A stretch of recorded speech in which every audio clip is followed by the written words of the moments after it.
Hi everyone. Today we're going to look at Q Skills 5, Listening and Speaking, Unit 3, and the grammar point. And this is relative clauses. Now this is quite long, so you probably need a pencil and paper to make notes. So this is what we're going to do today. You see, it's a lot. What is a clause and what's a relative clause?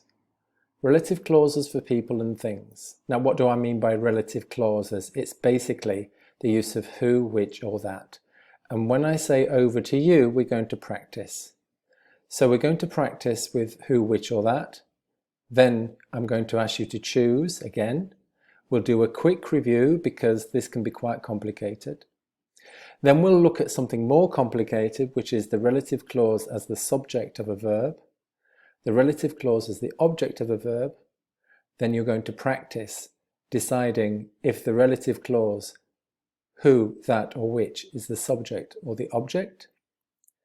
And furthermore, in object relative clauses, you can delete the words who, that, and which. Now, this might sound like Chinese, but you will see it's not that difficult. It's just a bit long. We'll do a quick review and I'll give you a tip, and then we'll look at whom, whose. We'll go to Q Skills 5 on these pages, 76, 77 and 78, and then we will do an exercise in the LMS. So, are you ready? Okay, let's go. What's a clause and what's a relative clause? Well, let's take a look. A clause is simply the part of a sentence with a subject and a verb. So, for example, the woman went. This is a clause. A relative clause tells us more about the person, so in this case the woman, or a thing, because sometimes we talk about things, cars, hospitals, schools, books, and we use the words who, that, or which. So let's take a look. For example, the man who lives next door. This is the person, and we're using who, and we're giving some information or more information about the man. People who live in the country. This is the person or the people, and we're giving more information and we're using who. The car that was the most expensive. This is the thing, the car, it's not a person, and we're using that. Okay, now we're going to look in more detail. So, relative clauses for people and things. So the words who, that, and which for people and things. The relative clause, who, that, and which, tells us more about a person or the thing we are describing or talking about. So let's take a look at an example, just for people for the moment.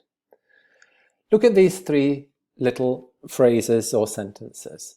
The man, he lives next door, he is a doctor. We have three pieces of information. What we're going to do is join them together. So for example, the man who lives next door is a doctor. Who here means and he. So the man who lives next door is a doctor.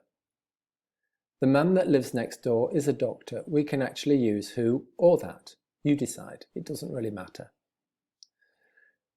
What you can't say is the man he lives next door is a doctor. Okay, you must use who or that when you're giving more information. Now let's take a look at things. It's a little bit different. So, I work for a company. It makes cars. Now we're talking about the company.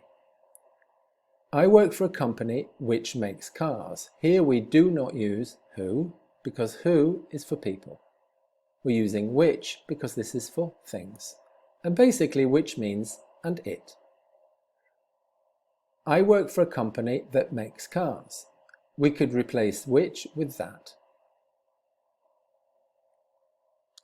And again, what you cannot say is I work for a company, it makes cars. That is not correct. We must use which or that.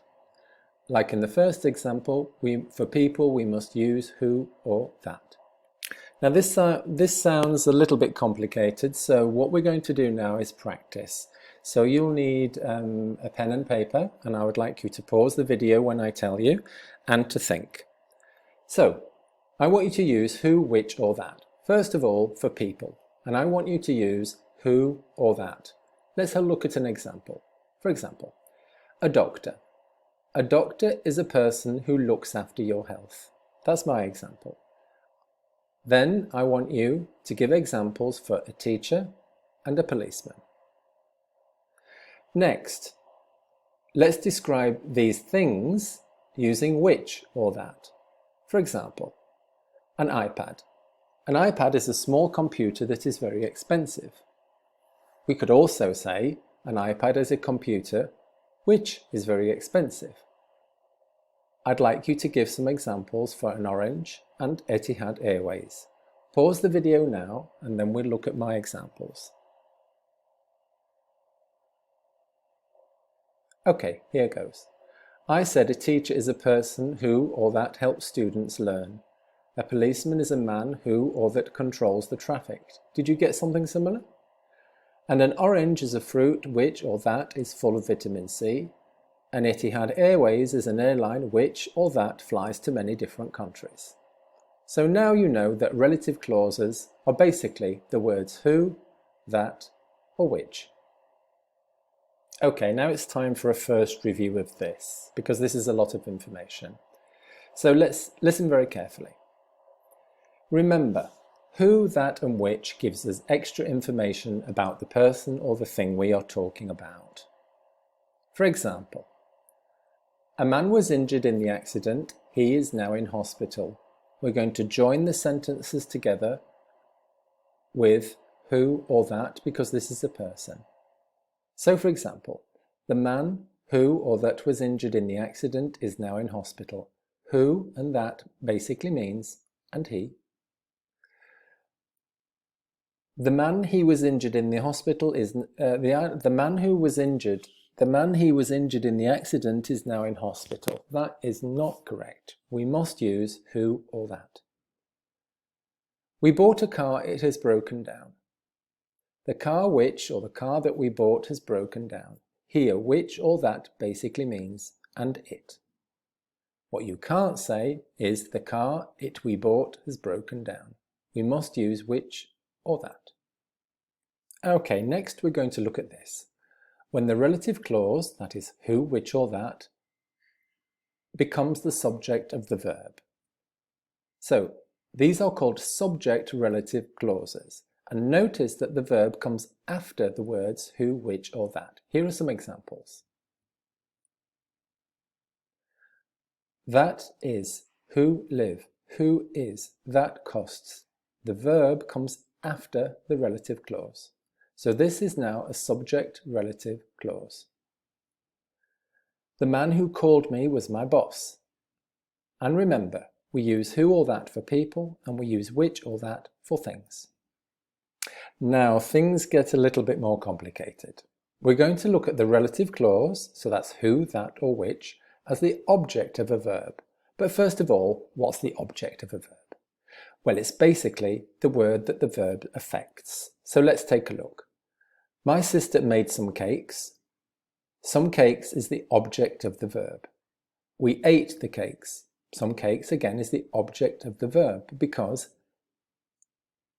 some cakes is affected by the verb. Cakes is affected by the verb, in this case, eat. So we can join these two sentences with that or which. So let's take a look.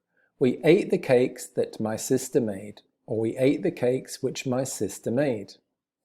Now, because this is the object of the verb, we can actually remove that or which and just say we ate the cakes my sister made. Let's look at some more examples. She loved the flowers that I bought. So, the object of the verb buy or bought in this case is the flowers, and I'm talking about the flowers. We went to the hotel that my brother recommended. That means my brother recommended a hotel and we went there. So I'm talking about the hotel in this case. And one final example. The man arrested a man who I know. I know a man and the police arrested him. I'm talking about this man. Now let's practice. Over to you. Is the word which, who, or that the subject or the object of the verb? Let's have a look. So do the words who, which, or that describe the subject or the object? I'd like you to look at these sentences, pause the video, and then we'll check the answers.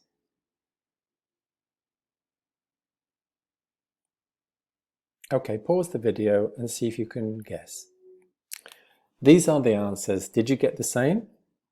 Object, there's only one of these where the word who, which or that is the subject. And this is because who was the verb comes after the who, which or that. Okay, now let's look at something else. In the object relative clauses, you can delete the words who, that or which, and I'm just going to give you a couple of examples.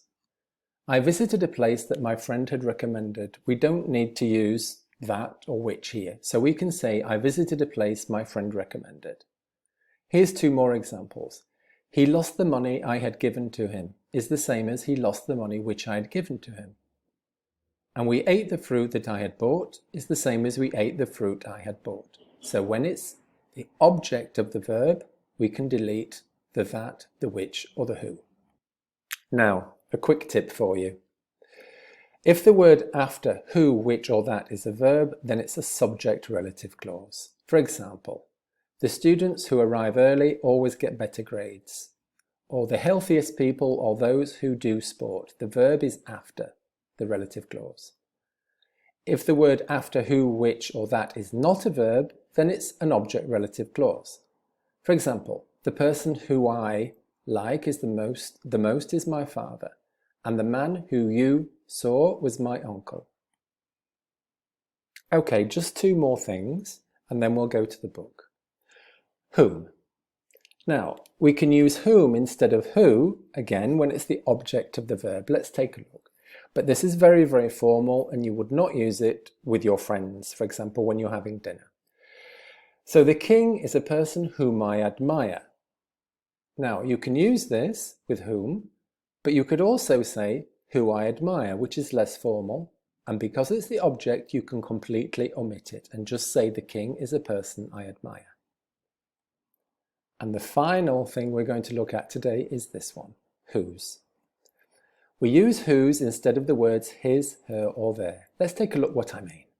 For example, we helped some people, their money had been stolen. We helped some people whose money had been stolen. Whose basically means I'm there. One more example. I met a man, his brother knows you. I met a man whose brother knows you. Whose basically means and his.